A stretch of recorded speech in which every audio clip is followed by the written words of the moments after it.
আমরা কিছুদিন আগে আমাদের সকলের প্রিয় আল্লামা দেলোয়ার হোসেন সাঈদী রাহিমাহুল্লাহ নওয়ারাল্লাহু মারকাদাহু ওয়া জাআলাল ফিরদাউসা মাসওয়াহু, ওনাকে আমরা হারিয়েছি। আমি যখন ওনার শোক বার্তা নিয়ে ফেসবুকে স্ট্যাটাস লিখি, কমেন্টে আমি এই আয়াতটা লিখেছিলাম।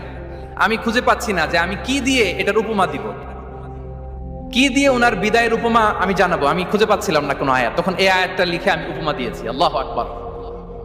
গোটা বিশ্বের মানুষ কেঁদেছে, গোটা বিশ্বের মানুষ গায়বানা জানাজা পড়েছে, গোটা বিশ্বের মানুষ ওনাকে অশ্রুসিক্ত বিদায় দিয়েছে।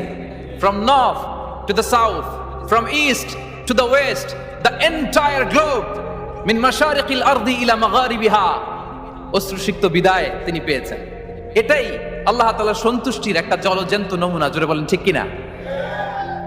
এর চেয়ে জলজ্যান্ত নমুনা আমার জীবদ্দশা আমি দেখিনি। এত মানুষের কান্না, কাবার গিলাফ ধরে কান্না,